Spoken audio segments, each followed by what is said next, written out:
अऊज़ु बिल्लाहि मिनश शैतानिर रजीम बिस्मिल्लाहिर रहमानिर रहीम कुल हुवल्लाहु अहद अल्लाहुस समद लम यलिद व लम यूलद व लम यकुल लहु कुफुवन अहद सदक़ल्लाहुल अज़ीम। First of all, welcome to all of you on behalf of GITCHIA Group of companies. मैं आप लोगों को वेलकम करता हूँ। हमने इसका टाइम जो 11 बजे ही रखा था, तो इसमें एक आध मिनट ऊपर नीचे हो गया, उसके लिए वेरी सॉरी। तो ये हमारा जो प्रोजेक्ट हमने लास्ट टाइम भी डिस्कस किया था, उसका हमारा ये थर्ड सेशन चल रहा है अल्हम्दुलिल्लाह। हमारा प्रोजेक्ट जो है वो मैं आपको दोबारा उसका इंट्रोडक्शन थोड़ा सा बताता जाऊँ। बेसिकली जो हमारा प्रोजेक्ट है for the people 10 million peoples को हमने फ्री ऑफ कॉस्ट ट्रेनिंग देनी है।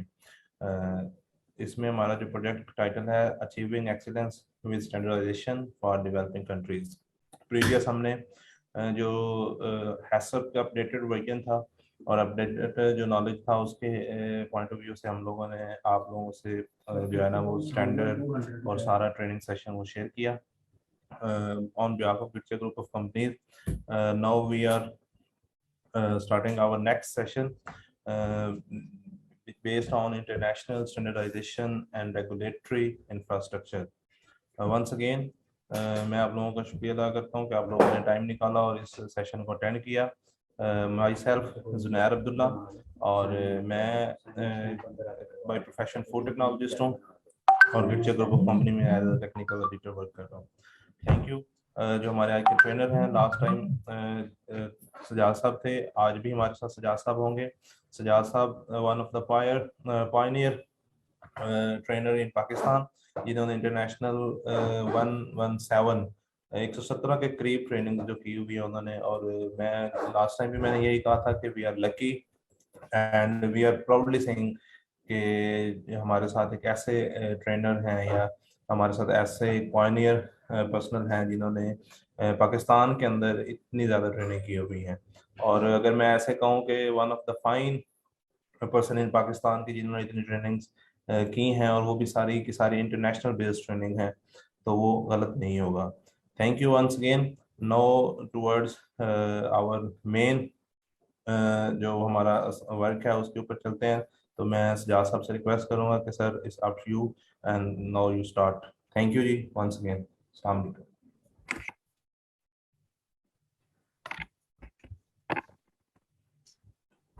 अस्सलाम वालेकुम। अच्छा जी, सबसे पहले माजरत, कुछ लोग इस पे उनका इशू आ रहा था कि काफ़ी लेट स्टार्ट हुआ है। तो लेट स्टार्ट नहीं हुआ, हमारा जो स्टार्टिंग टाइम है वो 11 बजे का है। 10:30 बजे हमने वैसे ही जूम का लिंक शेयर कर दिया था और उसको लाइव कर दिया था, ताकि लोग काफ़ी ज़्यादा होते हैं, फेसबुक पे भी लाइव होते हैं, बाकी जगहों पे भी। तो ये 30 मिनट मेंटेनेंस टाइम है, ताकि जो लोग ज्वाइन करना चाह रहे हैं या कुछ सेटिंग करना चाह रहे हैं तो वो चीज़ें कर सकें।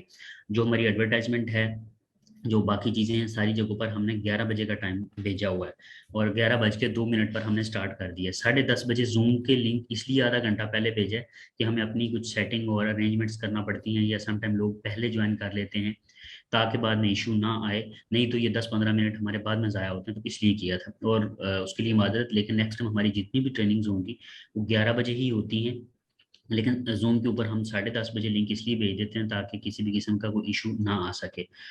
तो अगर आप लोग टाइम दे रहे होते हैं, हम भी फ्री के अंदर इसको ऑर्गेनाइज करते हैं। आप लोगों को सर्टिफिकेट प्रोवाइड करना है, पूरा एक डिपार्टमेंट है जो कि इस पे काम कर रहा होता है, ट्रेनिंग मटेरियल रेडी कर रहा होता है।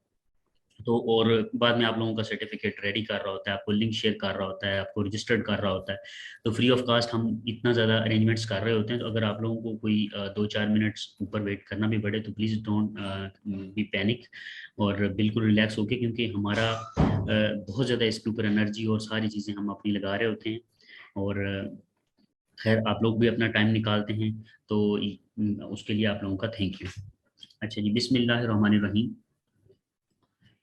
Today we will discuss regarding the international standardization and regulatory infrastructure.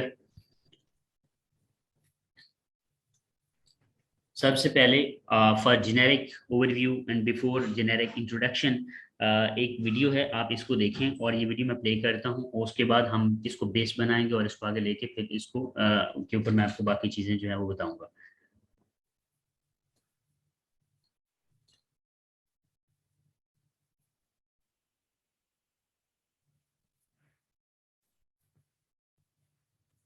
to solve problems with creativity, perseverance, and collaboration. Because our greatest humans have come far in making our dreams into realities, and the journey continues. We are pushing the boundaries of what we thought possible to solve problems with creativity, perseverance, and collaboration. Because our greatest achievements are never the effort of one person. But to work together, we need to understand each other. It's a core team today of 150 people. They shared the information based on standards. Without these, we would never have been to understand each other. To build on yesterday's accomplishments, to create the innovations of today and tomorrow. Standards will help, especially developing countries, to grow more with less. To exchange knowledge, to make things compatible. ISO is very important for promoting the new designs. We couldn't have done it without ISO. ISO standards are the solid base, the common language that humanity can rely on. ISO, great things happen when the world agrees.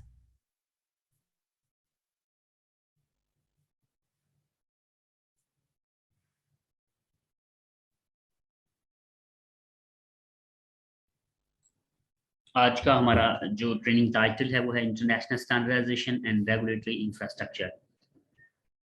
आज जो इस organisation है जो इस पूरे seminar को जो webinar को जो होस्ट कर रहे हैं वो GITCHIA institute of global certification.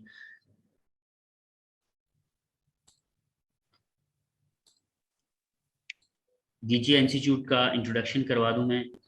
ये एक कंफर्मिटी असेसमेंट बॉडी है जिसको हम CB भी कहते हैं, सर्टिफिकेशन बॉडी है जो कि पूरी दुनिया के अंदर 35 प्लस कंट्रीज के अंदर काम कर रहे हैं और जो कि इंटरनेशनल अक्रेडिटेशन बॉडीज हैं उनमें से 8 इंटरनेशनल अक्रेडिटेशन बॉडी से अक्रेडिटेड है और पाकिस्तान के अंदर 2017 से काम कर रही है। ये जो प्रोजेक्ट है जिसके अंडर ये ट्रेनिंग्स हम करवा रहे हैं उसका ब्रीफ मैं आपको इंट्रोडक्शन करवा दूं। This project is basically achieving excellence with standardization for developing countries और इसके अंदर हमारी बहुत सी प्राइवेट पब्लिक पार्टनरशिप भी है और कुछ प्राइवेट टू प्राइवेट पार्टनरशिप भी हैं और इसके स्कोप के अंदर क्या है, wherever developing countries are, हम सारे के सारे पाकिस्तान में और जितने भी वर्ल्ड वाइड पूरी ग्लोब के अंदर डेवलपिंग कंट्रीज हैं उन सारे कंट्रीज के अंदर हम काम कर रहे हैं। पाकिस्तान से भी ऑपरेट कर रहे हैं और जो दूसरे कंट्रीज हैं उनके अंदर भी इस प्रोजेक्ट को हम आगे लेके चल रहे हैं। इसके अंदर हमारा मेन मकसद क्या है, क्या होगा क्या, जिसके अंडर आज आप लोग ट्रेनिंग्स ले रहे हैं, ये बेसिकली हमने इसके अंदर 10 मिलियन पीपल को सर्टिफाई करना है अंडर दिस प्रोजेक्ट अम्ब्रेला ताकि उनकी जो स्किल्स हैं, उनका जो टेक्निकल नॉलेज है उसको अपलिफ्ट किया जा सके और फ्यूचर को एक बेस्ट वर्कफोर्स फ्राहम की जा सके। इसके अंदर जो बीइंग एन ऑर्गेनाइजेशन हमारा जो कॉर्पोरेट सेक्टर के अंदर रोल है हम उसको पूरा करने के लिए ये प्रोजेक्ट को डेवलप किया है, जिसके लिए हमारे साथ बहुत सारी गवर्नमेंट की ऑर्गेनाइजेशन और private organization within the Pakistan and outside the Pakistan जो कि हमारे प्लेटफॉर्म पर हैं और उन सारी सबकी कोलैबोरेशन के साथ हम इसको लेके चल रहे हैं।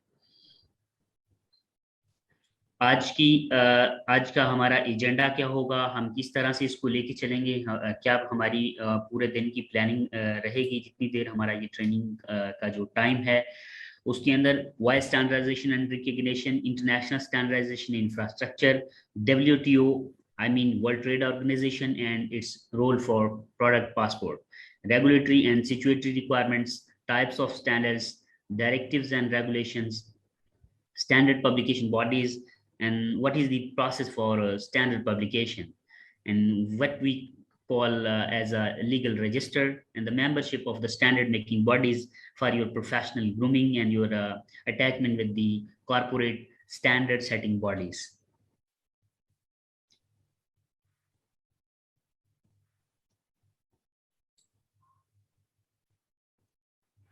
अच्छा, इसको स्टार्ट करने से पहले मैं अपना तारुफ करवाता चलूं। इंट्रोडक्शन मैं आपको करवा देता हूँ।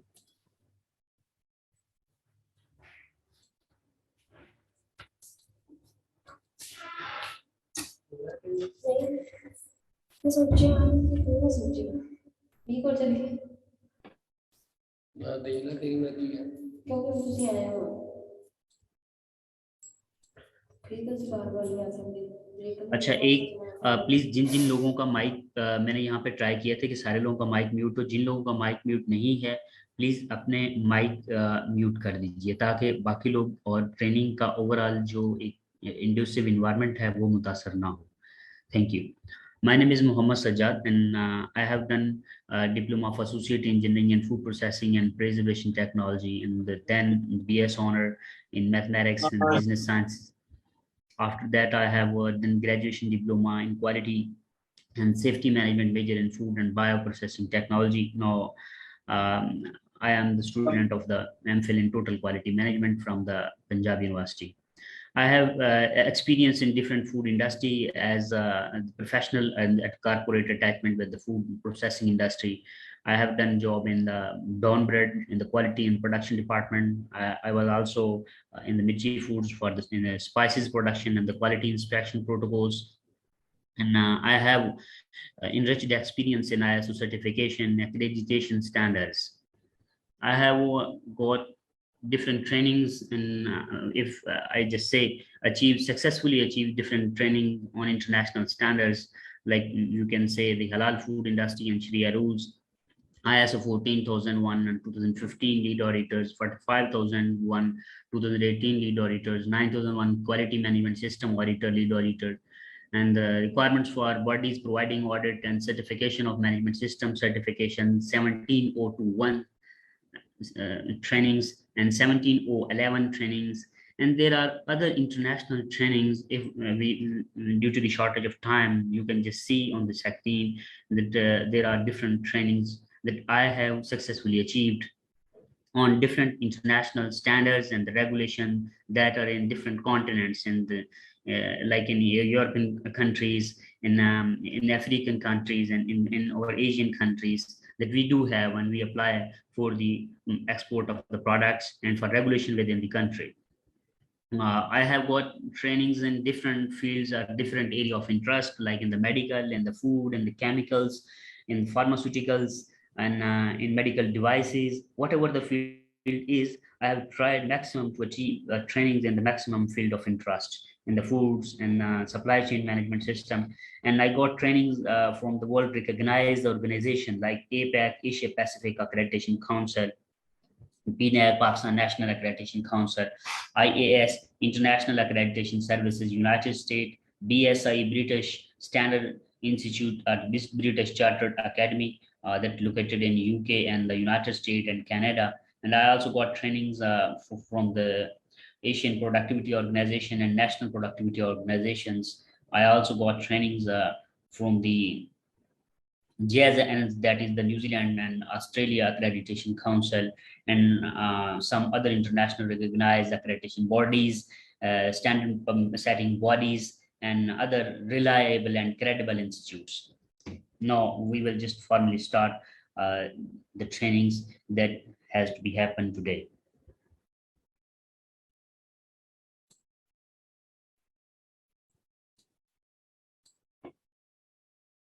Okay, I believe you can see the screens where we have agenda for today. अच्छा, साथ साथ जैसे पिछली दफ़ा भी रिक्वेस्ट आई थी कुछ लोग डिफरेंट, क्योंकि एक नॉर्मल एक ट्रेनिंग्स है जिसके अंदर हमें आइडिया नहीं होता, हमारे पास एक जो डेटा है वो नहीं होता कि कौन से जो स्टूडेंट हैं वो किस कैलिबर या किस क्वालिफिकेशन के हैं और कौन से लोग किस क्वालिफिकेशन के हैं. आई विल ट्राई कि एक मिक्स ट्रेनिंग हो जिसमें उर्दू और इंग्लिश लैंग्वेज दोनों कवर हो जाएं. एजेंडे के अंदर जो हमारा पहला कंटेंट है वो है वाई स्टैंडर्डाइजेशन एंड रिकग्निशन. ये क्यों चाहिए या इसका क्या पर्पस है. सबसे पहले एज यू नो कि हमारे जब एक 19th सेंचुरी या उससे पहले की अगर हम बात करें तो वाटर सिस्टम था. लोगों के पास जब दुनिया ने चीज़ें बनाना शुरू की, लोग आबादी बढ़ना शुरू हुई, दुनिया तेज़ी से ग्रो करना शुरू हुई, तो उसके बाद एक आइडिया डेवलप हुआ कि एक बंदा एक चीज़ बना रहा था. उस टाइम लोग एक चीज़ के एक्सपर्ट थे. अगर कोई जूते बना रहा है और कोई कपड़े बना रहा है तो जूते वाला बंदा जूते बना के कपड़े वाले को देता था, उससे कपड़े ले लेता था और अब जूते उसको दे देता था. So that was the real sense of the water system. इस तरीके से चीज़ें चल रही थी. But with the passage of time, as growing in the population, जिस तरह दुनिया बड़ी होती गई, पॉपुलेशन बड़ी होती गई, एक डेवलपमेंट होती गई, उसके बाद इस तरह से काम चलना मुमकिन ना रहा। यानी अगर आपको 100 चीज़ों की ज़रूरत है तो आपको 100 लोगों के साथ कैसे वाटर सिस्टम करोगे? उन 100 लोगों को जो चीज़ उन 100 बंदों को चाहिए, आप तो कैसे उनके साथ इसको हैंडल करोगे? तो वाटर सिस्टम 19वीं सदी के बाद डाउन होना शुरू हुआ और 1930 के अंदर थोड़ा सा फिर अप हुआ, लेकिन फिर डाउन हुआ। लेकिन मेजर जो कंट्रीब्यूशन है इसके ऊपर जो लोगों ने सोचना शुरू किया वो 19th सेंचुरी के बाद सोचना शुरू किया। Water system at premature corporate structure, water trading tips and ट्रैटिकेट्स, इसके अंदर एक डेवलपमेंट शुरू हुई, जिसके बाद ये डिस्कस होना शुरू हुआ कि जो ट्रेड हम कर रहे हैं उसके ट्रैटिकेट्स क्या होंगे। फिर एक कंट्री से एक प्रोडक्ट जब बन रही है तो उस जी प्लीज ये किसी का माइक चल रहा है तो प्लीज इसको म्यूट कर दीजिए। ये एक है आग तारिक और ओप्पो A57, इस तरह से 2-3 कुछ माइक हैं। मैंने कुछ सेटिंग वगैरह की थी, आई डोंट नो सारे लोग म्यूट नहीं हुए, बट जिन लोगों का माइक म्यूट नहीं है, मोहम्मद सलमान यूसुफ, मोहम्मद शाहद और एक दो और भी लोग हैं स्टार्ट के अंदर, प्लीज ओप्पो A57 और तारिक, और कुछ लोगों ने हैंड रेज किए हुए हैं। प्लीज आखिर में आपको टाइम दिया जाएगा, चूंकि एक वेबिनार टाइप ट्रेनिंग है, तो स्टार्ट के अंदर आखिरी 30 मिनट आप लोगों की क्वेश्चंस आप डायरी पे राइट डाउन करते जाएं। लास्ट 30 मिनट्स में आपके जो जितने भी क्वेश्चंस होंगे उनको आंसर किया जाएगा। तो अगेन प्लीज अपने माइक म्यूट कीजिए ताकि एक अच्छा इन्वायरमेंट रहे और बेटर लर्निंग हो सके। Thank you. And then standardization, recognition, and for this cause efforts were made initially in 1920। 1920 के अंदर इस एफर्ट्स को एक अच्छे तरीके से डेवलप किया गया। अब हम बात करेंगे स्टैंडर्डाइजेशन और रिकॉग्निशन है क्या। देखिए, जब तो एक बंदा दूसरे बंदे को चीज बना के दे रहा था, आपके पास मल्टी ऑप्शंस नहीं थे, तो जो चीज आपको मिली आपको एक्सेप्ट करनी पड़ी। उस टाइम आपको पहले तो ये होगा कि चीज मार्केट में आएगी, प्रोडक्ट मार्केट में आएगी। सेकंड स्टेप के अंदर ये होगा कि उस प्रोडक्ट का एक स्टैंडर्ड बेटर करना है, उसको एक अच्छे स्टैंडर्ड के ऊपर लेके आना है। एक चीज जब मार्केट के अंदर है ही नहीं तो स्टैंडर्ड हम कहाँ से सेट करेंगे? स्टैंडर्ड तो एक best way of doing something है। जब समथिंग है ही नहीं तो डूइंग समथिंग क्या, उसको बेटर हम कैसे कर सकते हैं? तो उसके बाद ये एक तहरीक शुरू हुई जिसको हम कहेंगे कि स्टैंडर्ड का दौर शुरू हुआ। Standards are internationally agreed by experts and think of them as formula that describe the best way of doing something. ये स्टैंडर्ड की आप एक सिंपल वर्ड्स में आप उसकी डेफिनेशन क्या है या इसको अंडरस्टैंडिंग आप समझ लें कि बेसिकली ये क्या है, simple way of doing, best way of doing something है। It could be making a product, managing a process, delivering a services और supply. Standard covers a huge range of activities. And what is recognition? The state of being acknowledged. जब standard बन जाए तो बाकी countries या बाकी दुनिया उसको रिकॉग्नाइज करे। यानी ऐसा नहीं हो कि पाकिस्तान में बनने वाला स्टैंडर्ड, इंडिया में बनने वाला स्टैंडर्ड, यूएस में बनने वाला स्टैंडर्ड बाकी दुनिया उसके ऊपर एग्री ना हो। तो उसका फायदा लोकली नेशनल लेवल के ऊपर तो हो सकता है, it will be a best national cause, but it will not be a best international cause. तो उसके ऊपर थोड़ा सा एक एफर्ट स्टार्ट हुई। तो फिर ये सवाल भी पैदा हुआ कि इसको रिकॉग्नाइज भी होना चाहिए। तो the state of being acknowledged you can say is the recognition. Now you can see quality infrastructure in Pakistan। सबसे पहले क्या है, स्टैंडर्ड्स हैं। स्टैंडर्ड हमारे कंट्री के अंदर जो स्टैंडर्ड सेटिंग हो रही है वो PSQCA कर रहा है, Pakistan standard and quality control authority. Then metrology है, हर कंट्री के अंदर एक मेट्रोलॉजी इंस्टीट्यूट होता है, जिसको आप ये कह सकते हैं कि national physical and standard laboratory, but अब इसका नाम पाकिस्तान के अंदर जो है वो national metrology institute of Pakistan है। तो एन इसको आप कह सकते हैं कि national metrology institute of Pakistan, तो NMIP, national metrology institute of Pakistan इसके नाम से अभी फ्यू मंथ्स अगो ये पाकिस्तान के अंदर डेवलप किया गया। Then conformity assessment bodies like our certification body, GITCHIA Institute of Global Certification Body and some other certification bodies जो मार्केट में है, सारे के सारे conformity assessment bodies। and then PNAC, Pakistan national accreditation council, जिसके पास मैंडेट है कंफर्मिटी असेसमेंट बॉडीज को approve करने का, रिकॉग्नाइज करने का और अक्रेडिटेशन प्रोवाइड करने का। पोस्ट WTO रिक्वायरमेंट, WTO क्या है और उससे पहले रिक्वायरमेंट्स जो हैं वो किस तरह से चल रही थी, इसके ऊपर अब हम देखेंगे। जब ये अदारा वर्ल्ड ट्रेड ऑर्गेनाइजेशन नहीं था, अब इसको भी हम डिस्कस करेंगे आगे जाके कि ये वर्ल्ड ट्रेड ऑर्गेनाइजेशन है क्या। वर्ल्ड ट्रेड ऑर्गेनाइजेशन से पहले रिक्वायरमेंट किस तरह से चल रही थी, primary wall, tariff barriers and custom duty and so on. यानी एक मार्केट सेंटर में आपको नजर आ रही है, उसके गिर्द 2 सर्कल्स हैं। एक सर्कल जो है वो प्राइमरी वॉल का है, जिसको हम प्राइमरी वॉल कहते हैं, and that is tariff barriers and customs duty and some other requirements जो हमें उस मार्केट तक जाने ही नहीं दे रही थी। On internal wall was, secondary wall was non-tariff barriers, that were the technical barriers that were related to the standardization, related to the environment, health and safety and some other kinds of the local requirements. जैसे हम पाकिस्तान में कोई चीज़ बना रहे हैं तो हम किसी दूसरी कंट्री में कोई प्रोडक्ट भेजना चाहते हैं, तो जब ये WTO नहीं आया था तो प्रॉब्लम इस तरह से 2 सर्कल्स के अंदर डिवाइडेड थे, जिसको हम प्राइमरी वाल कहें।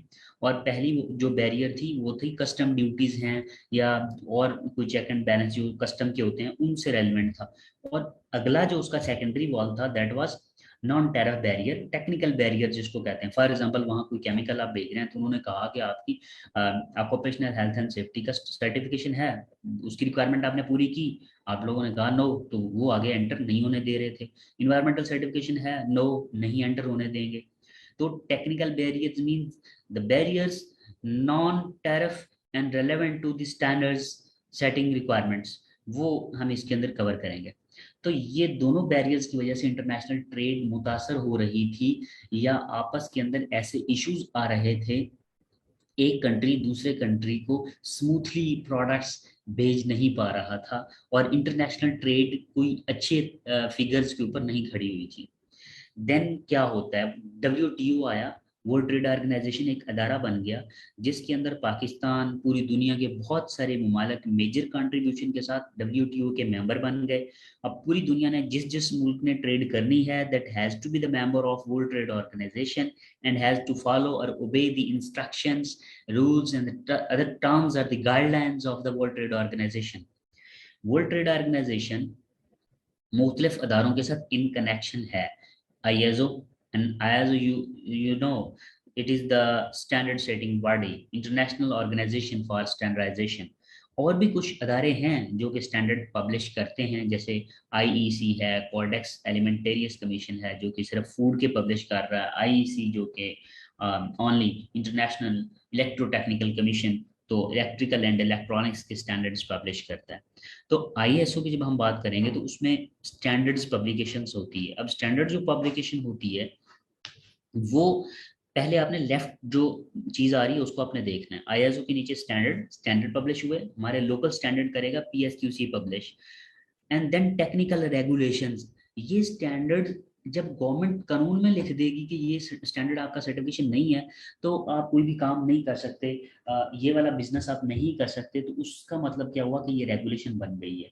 अब ये ज़रूरी है, आपने अगर एक कंट्री में बिजनेस करना है तो आपके लिए ये मैंडेटरी रहेगा कि आप इसके ऊपर पूरा उतरेंगे। और सेकेंड नंबर के ऊपर अगर हम देखें तो अक्रेडिटेशन बॉडीज जैसे पाकिस्तान के अंदर पिनाक है और दुनिया के अंदर NABCB इंडिया की है, ONAC कोलंबिया की है, EGAC that belongs to the Egypt, and UCAS belongs to the United Kingdom, and SADCAS and so on other accreditation bodies जो कि दुनिया में हैं जो रिकॉग्नाइज और अक्रेडिटेशन करती हैं। स्टैंडर्ड के नीचे डिफरेंट टाइप के स्टैंडर्ड हो सकते हैं, प्रोसेस बेस्ड स्टैंडर्ड होते हैं, प्रोडक्ट बेस्ड स्टैंडर्ड हैं, मैनेजमेंट सिस्टम बेस्ड स्टैंडर्ड भी होते हैं। यही स्टैंडर्ड मार्केट को मिलेंगे और मार्केट के बाद आगे जो एक्रेडिटेशन के नीचे जो बॉडीज आ रही होती हैं, जैसे इंस्पेक्शन बॉडीज हैं, टेस्टिंग बॉडीज हैं, सर्टिफिकेशन बॉडीज हैं जो कि 17/021 के ऊपर अक्रेडिटेड होती, तो वो उस तरफ चलती है। अब मार्केट को क्या फायदा हो रहा है कि टेक्निकल रेगुलेशन मार्केट को मिले, मार्केट की सर्विस और जो इंडस्ट्री है वो बेहतर होना शुरू हुई, और एक कंट्री की रिक्वायरमेंट दूसरे कंट्री में जाना शुरू हुई, और पूरी दुनिया के अंदर एक जंक्शन बन गया। फिर अगर आप अपने कंट्री में चीजें बेच रहे हैं तो किसी दूसरे कंट्री में भी अगर बेच रहे हैं, उनकी रिक्वायरमेंट को आप पूरा कर रहे हैं, तो there is no problem for you. And productive capability, technology, trained manpower and innovation. आपके पास एक ट्रेंड मैन पावर आ गई जो कि उसको चीज़ों को देखना स्टार्ट हुई, और उसके बाद जो है आप स्टैंडर्ड और उनकी रिक्वायरमेंट्स को मीट करना शुरू हो गए। अब हम बात करेंगे वर्ल्ड ट्रेड ऑर्गेनाइजेशन की। वर्ल्ड ट्रेड ऑर्गेनाइजेशन क्या है और किस तरीके से काम करती है। In brief, the world trade organisation is the only international organisation dealing with the global rules of trades. Its main function is to ensure the trade flows as smoothly, predictably and freely as possible. I mean, जब ये organisation नहीं थी, I already explained to you, there was a problem for the smooth trade. तो चूंकि सारे लोग सारे countries के मेंबर हैं, तो एक हार्मोनाइज स्ट्रक्चर डेवलप किया गया WTO के आने से, जिसने ट्रेड को इजी कर दिया, ट्रेड को सिंपल कर दिया। The WTO overriding objective is to help trade flow smoothly, freely and predictably. It does this by, यानी ये काम उन्होंने किया कैसे? Administrating trade agreements and acting as a forum of trade negotiation with the national and other international entities with different regions and sub-regions, and then settling trade disputes. There were different international trade disputes between the different countries. Like we can have an issue between Pakistan and UAE for the trade of some products. We can have an issue between the Egypt and Canada for the export of certain products. We can have issue between the China and some other countries for the export of the black pepper. So these kind of the different international disputes were there before the WTO, World Trade Organization. With the commencement of the World Trade Organization, they just settle the trade dispute between the national and international entities. Reviewing national trade policies, they were just focusing on to developing the harmonized national trade policies for each countries, and they were just reviewing and observing and supervising the national trade policies of the each country, building the trade capacity of developing economies. And they just focus on how we can develop the system in each country for the better trade, for the standardization, for the implementation and for other kind of the requirements. Like Pakistan के अंदर जो भी मैंने कुछ देर पहले आपको बताया, national metrology institute of Pakistan, ये भी WTO की एक रिक्वायरमेंट्स थी, जिसके नतीजे में पाकिस्तान के अंदर ये ऑर्गेनाइजेशन बनी, जो जिसका ऑफिस इस्लामाबाद में है, और इसकी सिस्टर कंसर्न कंपनी जो है वो PCSIR लेबोरेटरीज कम्प्लेक्स है। पहले इसी के अंडर था, फिर इसको सेपरेट कर दिया गया। Reviewing national trade policies and building the trade capacity, इसके लिए उन्होंने क्या किया, जैसे एशिया प्रोडक्टिविटी ऑर्गेनाइजेशन है या कुछ और इंटरनेशनल ऑर्गेनाइजेशंस हैं, उन्होंने फ्री ट्रेनिंग्स का इनाकाद किया, जिसके नतीजे में मुख्तलिफ लोगों को और मुख्तलिफ कंट्रीज को ये कहा गया कि आप अपने लोगों को, अपनी मैन पावर को ट्रेनिंग दें और अपनी वर्क फोर्स को डेवलप करें। Cooperating with other international organization, with the cooperation with other international organization, they just develop and they just focus between the cooperation for other international organization, जिसके अंदर हम ये कह सकते हैं कि different trade organization है, different legislature हैं, regulator हैं, उनका आपस में एक कॉपरेशन करवाया गया, जिसके नतीजे में इस ट्रेड को बेहतर तरीके से आगे लेके जाया गया। प्लीज अगेन इस तरह से कुछ लोगों का अभी भी माइक म्यूट नहीं है, प्लीज आप लोग अपने माइक म्यूट कीजिए। और कुछ ये स्क्रीन के ऊपर जैसे फॉर एग्जांपल आद तारिक साहब हैं, आप प्लीज अपना माइक म्यूट कीजिए। जितने भी लोग हैं इसको मेक श्योर करें कि आपका माइक म्यूट है, इसमें बहुत सारे लोग मुतासर हो रहे हैं।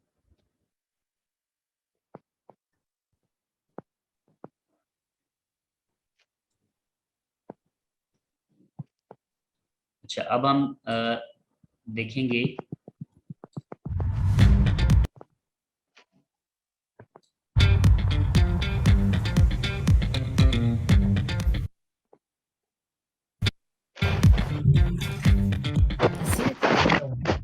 Or if nobody actually respects them, So you can't deny the majority actually do stick to the rules.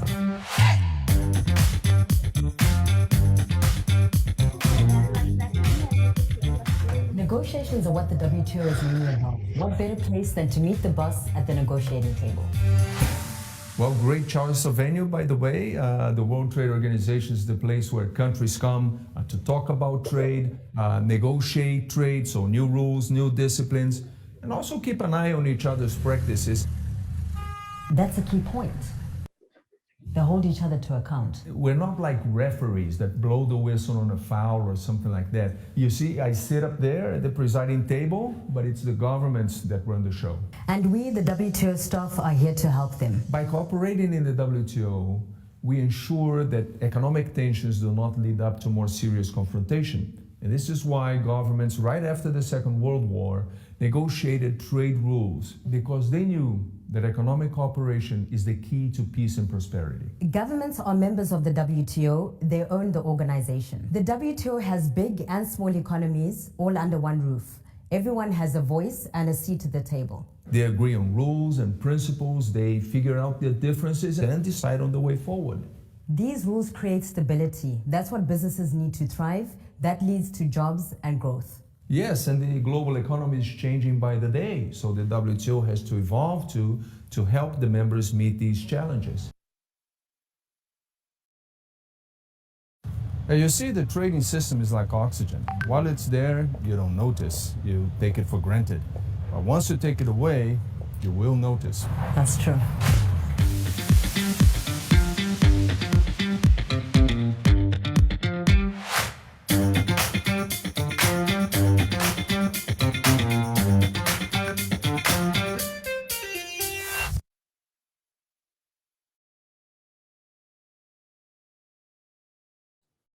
जी, ये आप वीडियो सुन रहे थे। अच्छा, अभी किसी ने स्क्रीन के ऊपर ये जो पेन का इसमें ऑप्शन होता है वो यूज़ किया हुआ है और ऊपर लाइन लगाई हुई है। प्लीज़ ये जो भी है, अली हसन या हसन नाम का शायद इस तरह से कोई बंदा था, आप प्लीज़ इसको रिमूव कर दें क्योंकि I am not expert in this. Okay, तो नेक्स्ट है जी रेगुलेटरी एंड सिचुएटरी रिक्वायरमेंट्स। अब हम इसके ऊपर देखेंगे कि रेगुलेटरी एंड सिचुएटरी रिक्वायरमेंट्स क्या हैं या इनकी इंटरनेशनल जो आज का हमारा मेन कंटेंट है उसके अंदर इसका मेजर रोल क्या है। The main difference between the situatory and regulatory is that situatory law is passed by a higher rank government body like parliament in our country. This could be the state government or the central government, like we can say as the federal government, that is Islamabad. The contrast regulatory laws are passed by the regional government bodies that are part of central or state government, and these government bodies are commanded by the state or federal government. हमारे country में इसकी मिसाल क्या है और simple words में ये क्या है, इसको मैं थोड़ा एलेबोरेट कर देता हूँ। दो तरह से रिक्वायरमेंट्स इंटरनेशनल आती हैं या बनती हैं, एक है रेगुलेटरी रिक्वायरमेंट्स और दूसरी है सिचुएटरी रिक्वायरमेंट्स। रेगुलेटरी रिक्वायरमेंट, सबसे पहले सिचुएटरी जो रिक्वायरमेंट्स हैं उसको देख लेते हैं, जैसे कि यहाँ पर क्लियरली बताया हुआ है। अब हमें ये देखना पड़ेगा कि हमारा जो कंट्री है उसके अंदर क्या इंफ्रास्ट्रक्चर है। जो स्टेट लेवल के ऊपर जो रिक्वायरमेंट्स बनाई जाती हैं उनको हम सिचुएटरी कहते हैं, और रेगुलेटरी जो रेगुलेटर है, जैसे हमारे कंट्री में पंजाब फूड अथॉरिटी एक रेगुलेटर है और सिंध के अंदर सिंध फूड अथॉरिटी है, केपी फूड अथॉरिटी है, ये सारे रेगुलेटर हैं।